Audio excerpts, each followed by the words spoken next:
Welcome to Fuller Butz, a behind-the-scenes plastic surgery podcast. Yes, you heard that right. Join your co-hosts, Dr. Sam Fuller and Dr. Dan Butz, board-certified plastic and reconstructive surgeons, on an exclusive full-access pass into the world of plastic surgery.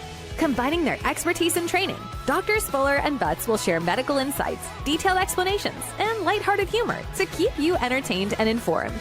We're certain you'll become passionate about the plastic surgery specialty, and between debunking myths, uncovering truths, or just making you laugh out loud at their perspective on this creative and artistic field, we've got something for everyone. From tummy tucks to Botox and mommy makeovers to surgery do-overs, the Fuller Butz Podcast will surely satisfy your podcast fix. All right, now let's dive into this episode. Hey there, welcome back to the Fuller Butz, a behind-the-scenes looks at plastic surgery podcast. I'm here today with my co-host, Dr. Sam Fuller. We've had a lot of exciting guests on this season. We're really enjoying kind of bringing in new upbeat energy and different perspectives in plastic surgery. It's been pretty fun. Yeah, I was just talking to a case manager from work comp last night and just speaking about Fuller Butz Podcast and the name origin. And, one of the case managers, asked me, do you have enough content for a podcast just on plastic surgery? And I was, overwhelmingly, yes, there's so much to talk about, whether it's just hot topics and different parts of the body and just, plastic surgery is so all encompassing. But the fact that we're bringing, legit experienced experts in different facets of plastic surgery is really what makes this over the top. I've learned so much about whether it's hair transplantation, the microsurgery, refreshers, and med spa details. And so it's been an awesome season. The guests have been tremendous, and unfortunately no guests this week, but we do have a interesting topic. Dan, what have you been up to? Any recent meetings or travels? Yeah, so I just recently got back from a master's course in breast augmentation that was sponsored by a company that I tend to use for breast augmentation. But they brought in a lot of, masters in breast surgery who've been doing this for 20, 30 years to try to, again, learn new perspectives, get some pearls. It was a good meeting. I feel like a lot of these meetings we go to, you kind of hear a lot of the same talks. There was some new perspectives. I think a new kind of trendy thing lately has been, we term subfascial or kind of muscle preservation augmentation.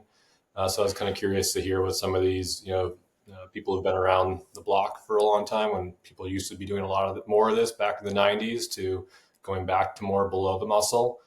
And I thought it'd be interesting to kind of, again, not just scratch the surface of breast augmentation, but kind of dig a little bit deeper into some of these different options and why and who's a good candidate and all of that. So Sam, maybe you can kind of, just get into the kind of nitty gritty of what we're really talking about in these different planes, and what that really means. The terminology can be confusing. Subfascial, subglandular, submuscular, dual plane. Can you kind of explain to our listeners a little bit about what all of that means and if it matters?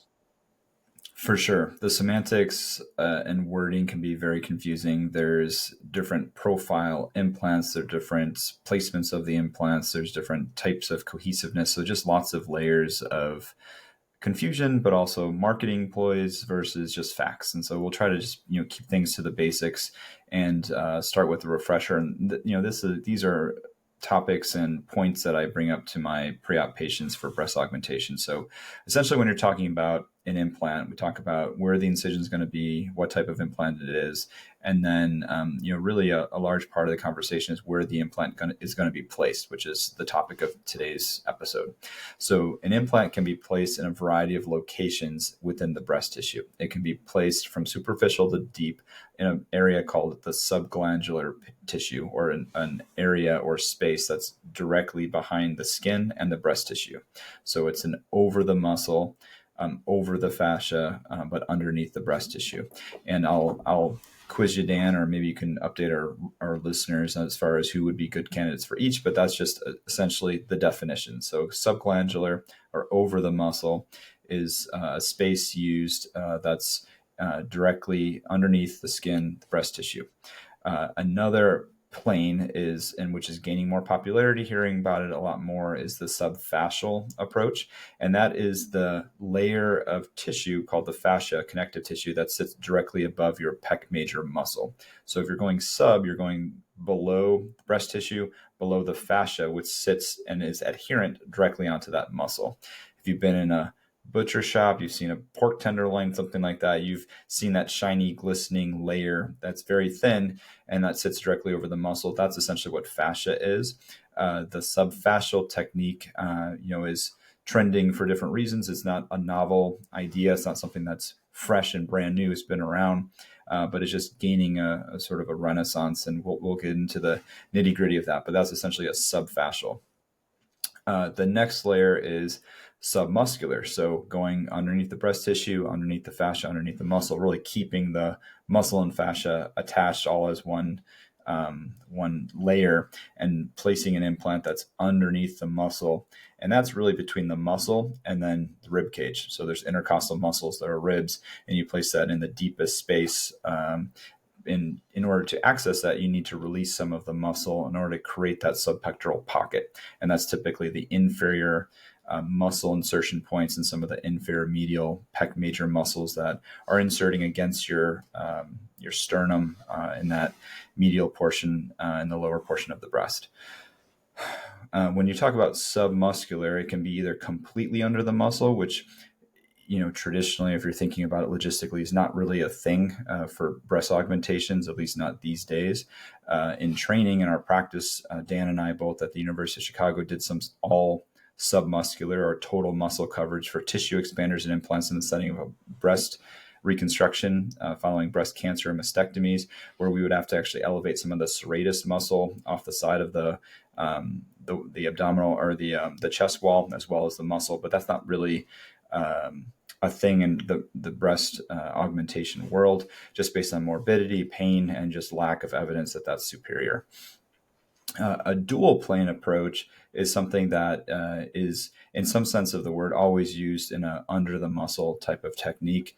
A subpectoral pocket is going to have that muscle is elevated and stretched, and although the implant is primarily covered by the muscle in the upper middle portion of the breast tissue, inferiorly that muscle is riding up or sitting up, and that's what is called a dual plane, because some of the implant itself is not completely underneath the muscle, and you can determine what type of plane just based on how your dissection is. Are you going to elevate the breast tissue off of the muscle minimally up to the nipple, above the nipple? Like, how much are you going to try to change the push-pull, the stretch of the breast tissue as it's lifted, as it's stretched, while the muscle is used as a covering for the implant? So dual plane, to me, I think about as a submuscular technique underneath the muscle, with varying degrees of dissection of breast tissue off of that muscle layer. And so before I confuse our audience anymore, I want to do a fact check, and any fake news or corrections that you need to make for me, Dan. No, that was spot on. And I think at the meeting, there was a lot of debate about this subfascial layer, and that sometimes you go in and it is thick and glistening, and sometimes you go in and it's paper thin, and it often kind of peters out the higher up you get. So it's not, a lot of the surgeons are like, saying this is consistently a really good coverage is kind of misleading and kind of confusing. And really, we should just be kind of simplifying this as, either pre-pec above the muscle, or sub-pec, kind of, again, like you're mentioning, almost always dual plane. A total muscle coverage or almost complete muscle coverage does not work very well, because the implant sits too high, it's too tight, it's too painful. It's not a good approach. So really, there's really only two different placements in all practicality, and we should really simplify it for our patients and for making sure we can study this properly. That was a great overview. Thanks. Do you want to take our listeners through some of the pros or advantages of why someone or some surgeon may want to place the implant over the muscle, whether it's in that subfascial or subglandular pocket? So the main argument to go above, and benefits that are being made and why people are moving towards this, is really avoiding disrupting that pectoralis muscle. when I talk to patients about dual plane or below, I always kind of demonstrate, where that pectoralis muscle all inserts, and then we're releasing that lower portion to allow the implant to sit appropriately.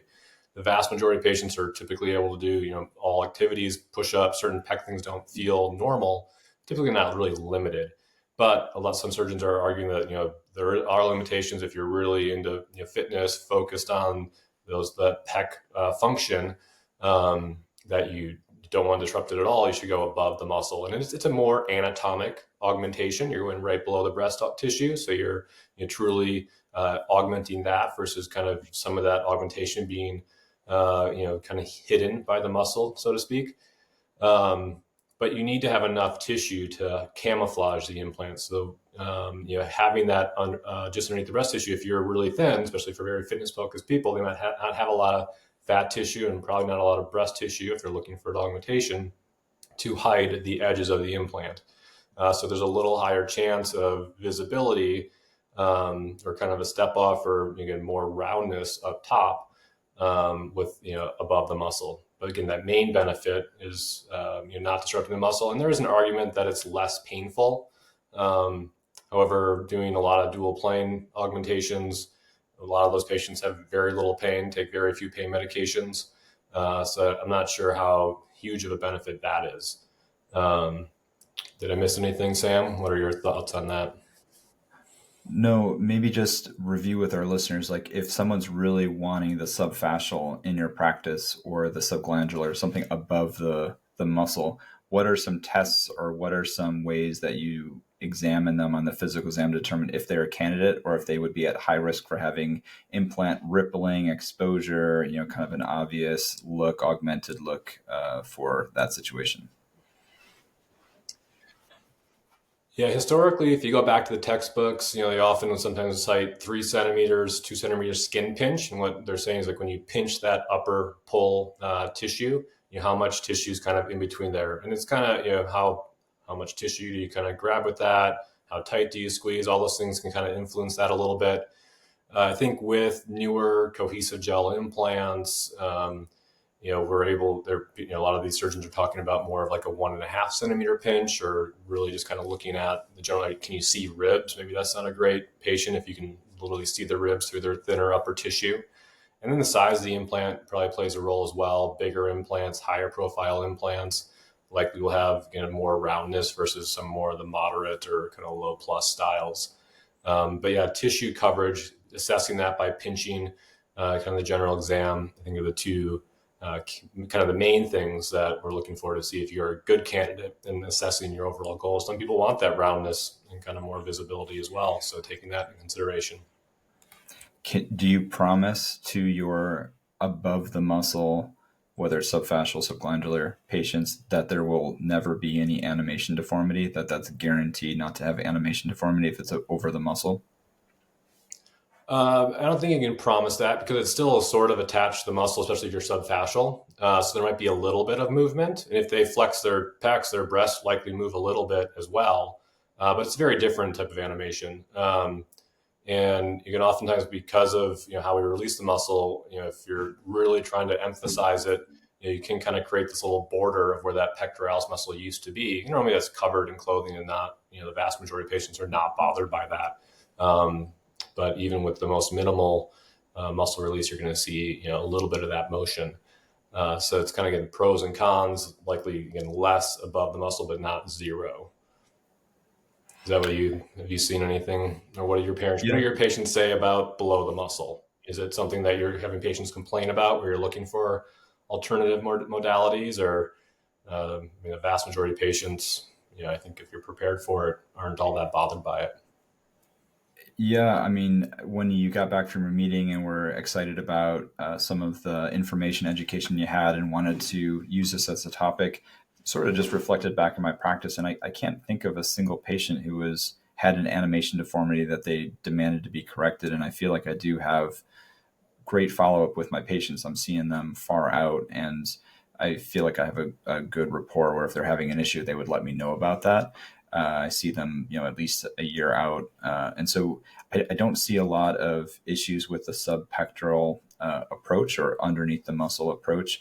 I always tell my patients that I like to do the safest thing, and we talked about this in previous episodes. So to me, the safest, the most detailed information and data would be, there are extremely low complication rates in the under the muscle plane. I like to use that even in high fitness people, mostly because of what you said. They tend to be very thin, have very little breast tissue anyways, and we really want to have not only limited exposure of the implants, decreased capsular contracture, infection rates, but just the natural slope. Having that pec muscle, I do feel like creates a nice natural teardrop shape in the upper pole, as opposed to that divot or that step off from chest wall to implant, whether it's subfascial or subglandular. And, we both went to the ASPS meeting last year where they, were talking a lot about their results, excitement for subfascial, and just looking at the lateral views, still felt like I can see that, that above the muscle look to it, where it just didn't have as natural of a look. So, I'm not completely sold on it. But for below the muscle, haven't had too many patients at all. In fact, say that, they're unhappy with that. And I've had high fitness fanatics, coaches, trainers, people who, are, trying out and actually competing for different fitness goals and so forth with under the muscle pecs, and loving them and being able to return back to full activity. Yeah, I think that's a good point, especially like, bodybuilder, bikini models who get really lean. If you're subfascial, I mean, it just looks like nothing but implant because there's no coverage because their body fat's getting, extremely low. Some of the data, has changed quite a bit, especially when you're thinking about safety. Capsular contraction is a big thing we think about when, the traditional subglandular augmentation was thought to be much higher. And again, reflecting back on my, first 5-6 years, a lot of those really complicated revisions that I saw from 15, 20 years out were subglandular. They're often very contracted, in odd places because they're kind of their pockets have been misplaced, or the alternative, they have really bottomed out in the tissue, almost this rock in the sock appearance with this implant that kind of just pulled that soft tissue down over time with gravity. So, thinking about some of those tough revisions and how not to cause that, it made me kind of steer away from it because of all, older studies and whatnot. There are, again, newer studies looking at, a subfascial, subglandular, whatever, above the muscle, utilizing these newer no-touch techniques has kind of leveled the playing field on CapCon. So I think that benefit has evened out now that we're using IMF incisions and Keller funnels and all these things. But not having that muscle support long term is that implant, which might look great for a couple of years, over 20, 25 years, going to slowly just sag on that skin. That's the only thing holding it up. And again, we talked about internal bras. These things can help support that, but how long, we don't have all that data yet. So I think it's again, for the right patient, it can make a lot of sense, but you just need to, educate them on what these pros and cons are, what these different, long-term results can look like, so that they're making the best decisions for themselves. Yeah, I definitely have seen more second opinions for bottoming out in the subglandular plane as opposed to animation deformities or something wrong with the below the muscle technique. And, I think we are just question or want to see the long-term results. How are things going to be for the 15, 20-year duration of that implant? Is that going to be lasting? And internal bras, it's a mandatory addition and adjunct procedure and technique for, I think, the above the muscle in order to try to create that sling, that muscle support that's lacking if you don't have the pec muscle that's holding it in place. I think we've both seen that, or agree we would be pushing for the internal bra if our patients are going to be undergoing a subfascial or over the muscle technique. Do you agree? Yeah, absolutely. I think that's really important. I almost use it in every subfascial I've done for that very reason. So I think that, the perfect patient is, fit, but has, can get some breast tissue and soft tissue coverage, doesn't want a huge augmentation, and, utilizing an appropriately sized implant for their frame. So you're not going to get that big step off, but a nice taper, even with the above the muscle, and that mesh support. It's kind of, can be a home run. They often they often look very good right away because the drop in fluffing we've talked about, the Frankenboob, is often the result of the muscle, right, pulling that implant up and being tight. So the muscle has to stretch and kind of relax to let the implant settle into position. You have none of that above the muscle. So the recovery is, again, I don't think it's all that much less painful, but in theory, less painful. And is a little shorter. You still have to take similar precautions, but you can often, beat back to chest exercises at 6 weeks in the gym, not necessarily having to wait. What I often recommend 3 months before you start working the chest. Most patients, honestly, when I talk about bullying, I don't really care about my chest exercises anymore because now I have breast and I'm not trying to work out my pec muscles. I can focus on everything else. So I don't know if you've had that conversation as well. Yeah, I usually just say there's plenty of ways to maintain fitness without doing heavy, butterfly curls or trying to bring heavy amounts of weight away from your chest. If you can hold off on that for 4 to 6 months and want to go back to it, fine. But there's plenty of ways to have total body fitness without some of the maneuvers, in my opinion. We've talked about in the past that breasts are siblings, not twins, that there's differences even from one side to the other.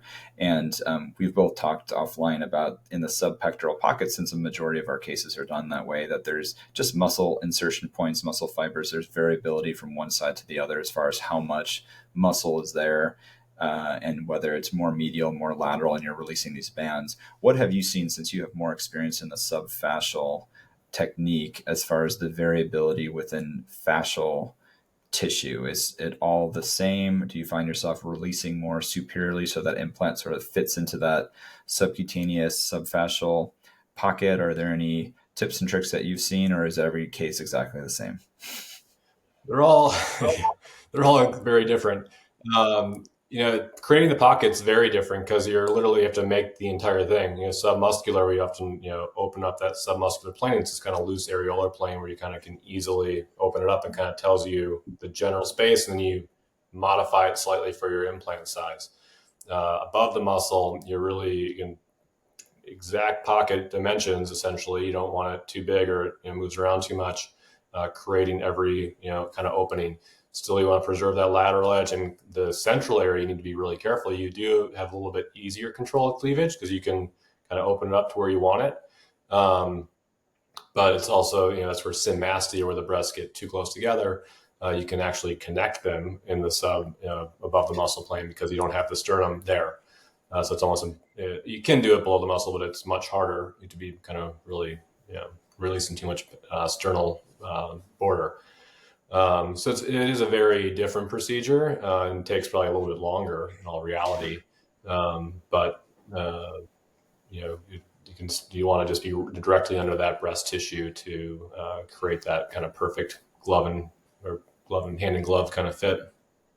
Does it worry you when you're doing an augpexy? So if you're doing a breast lift where you're removing skin as well, lifting the nipple if it's in a lower point in the subfascial technique as far as blood supply, or is that not as big of an issue for you? Yeah, traditionally it was thought that the muscle kind of helped preserve blood supply to the nipple. And again, with the techniques I typically use, you kind of leave this almost central superior medial pedicles kind of attached. But as long as you aren't making too big of a pocket, knocking out your second and third intercostals, there should be adequate blood supply. Again, really big implants, really big lift, probably, make me a little bit more nervous. But if it's, appropriately sized implant and a modest lift, I think it's still very doable and safe. So you mentioned appropriately sized implants. Are there right or wrong implants for above the muscle techniques? Are there certain profiles that you are steered towards, or you feel like it's just each patient is unique in what you can achieve? I think looking at each patient's anatomy, skin stretch, breast tissue is more important than a specific profile and volume number. But I think they're going to look bigger above the muscle, probably 50, 60 cc's, almost like difference. Like it is true that you lose, going below the muscle kind of eats some volume. So you have to, take that into consideration. And again, I think in trying to listen to their goals, want it to be natural. If you get a high profile above the muscle, I think it's going to look more enhanced for sure. At moderate, low plus, and I think it's the kind of same rules apply for me with a lift. Below the muscle, I like moderates better with the lift. You get high, I think it almost creates this. It's harder to keep that breast tissue long term on top of this kind of more prominent mountain versus a lower mound. You can stay there better. You have lower chance of kind of waterfall effect. Maybe not 2 years, but 5 years instead of 10 years potential, depending on skin laxity. So all these kind of long-term factors I'm always trying to take into consideration and just educate the patient about. It's always easier to make them look a little bit bigger for certain events than again the potential for gravitational skin stretch from just being too big for too long. Do you have a different recovery plan, rehab for above the muscle versus under the muscle, or do they have the same restrictions afterwards? It's similar guidelines. I keep my guidelines kind of loose, where it's like, generally no heavy lifting for 2 weeks, no exercise for 6. And one of my things I tell everyone is like, you really need to listen to your body, be really careful early on, and then be smart the several next weeks after that. But it's kind of at that 6-week mark. So normally again with below the muscle, I'm like no chest workouts for at least 3 months. Above the muscle, can ease back into it, see how it feels, and don't go super heavy at 6 weeks, but test it out without worrying about that potentially overly stretching. You don't really want to massage above the muscle. If you massage too much, you can definitely open up that pocket, stretch things out more than you want. So you want to keep that capsule, a little bit of mobility in the capsule, but you don't want to stretch it out too much. So very little massage underneath the muscle. Sometimes I like to massage towards the cleavage lines to try to help soften that up faster, but never massaging lateral or down. So it's similar, but just small tweaks. Which I try to just be practical about it. For the internal bra and the above the muscle technique, where are you putting that, or is it similar technique as for the sub pec? Are you positioning it differently? Like how is that going in? Almost exactly the same. I tend to cheat it a little bit more lateral. Instead, I've kind of been doing that more at sub-pec as well. Just kind of trying to get that lateral gutter support more. I don't really worry too much about the implant going medially. But yeah, pretty much the exact same way. Just, get a little gutter, lower pull, kind of hammock support. So let's maybe rattle off. Supports that tissue that I worry about stretching. Let's maybe rattle off a couple of key take-home points as far as pros and cons of above versus below the muscle. So let's switch gears and have you talk about under the muscle. Like what's the biggest reason to do it or to not do it as far as breast augmentation, placing the implant under the muscle? I think, best reasons it's going to always look more natural. I don't know why I gave that thumbs up. That's a new thing. How come it didn't work? Right. Traditionally has a lower risk, tends to stay up longer. Another thing that we didn't really talk about is mammograms. It's easier to do mammograms below the muscle than above the muscle because they can displace the implant a little bit better. And I think the other thing I used to always say is cap-con rates were lower, but that data has kind of evened out. And then the biggest con or downside is the potential for muscle animation, deformity, and a little bit, being cautious with your pec muscle early on. You have anything to add to that? Any thoughts, pros, cons to below the muscle?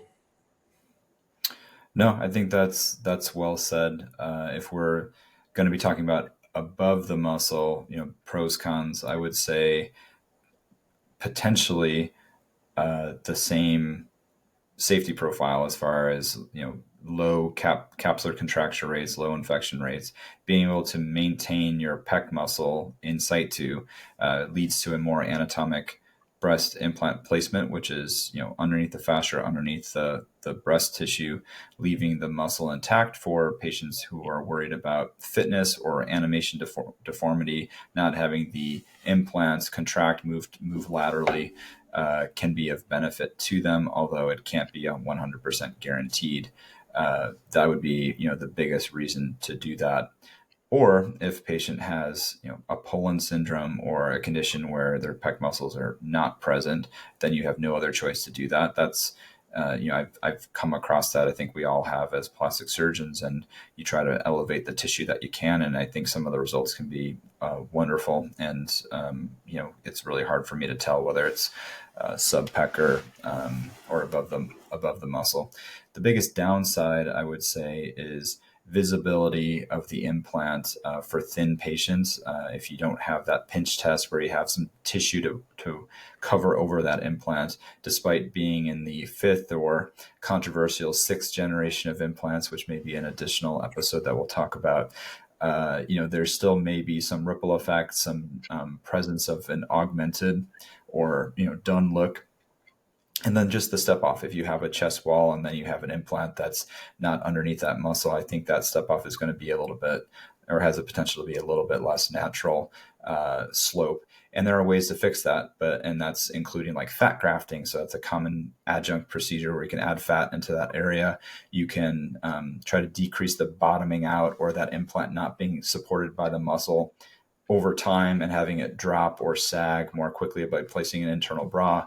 But all of a sudden you're turning a breast augmentation into potentially a longer case with more adjunct procedures, adding fat, adding internal bra, just because you want to try to preserve the muscle. So I think there's a little controversy or a little bit of decision making.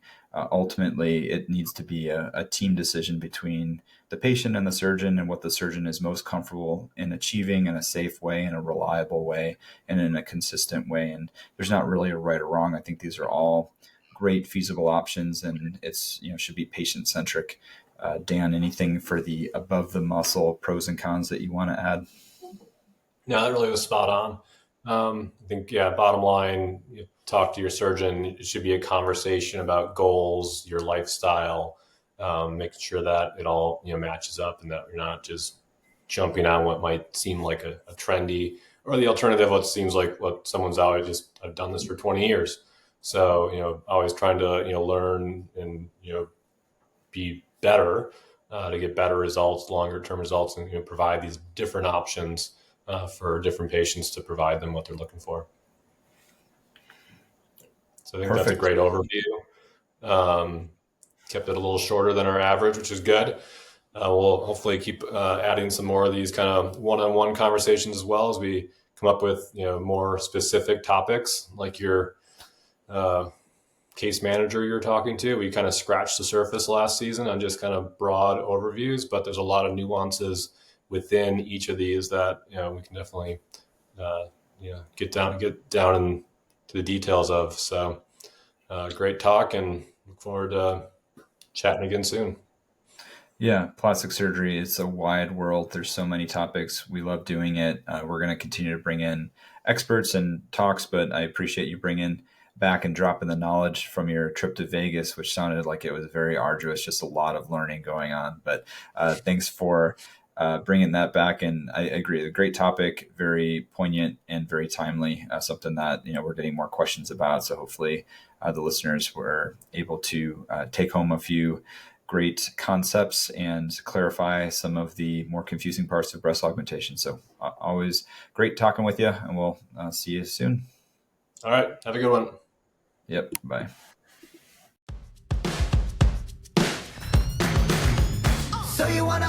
Thanks so much for tuning into this week's episode of Fuller Butz, a behind-the-scenes plastic surgery podcast. Doctors Fuller and Butz are so appreciative of your time and attention. We invite you to subscribe, share, and continue to enjoy our plastic surgery perspective. Feel free to reach out on Instagram at either @SFullerSurgeryMD or @DanielButzMD. That's Butz with a Z, for comments, suggestions, and support. Remember, be artsy, stay scientific, and make life fun. We hope you'll join us again on the next episode of Fuller Butz.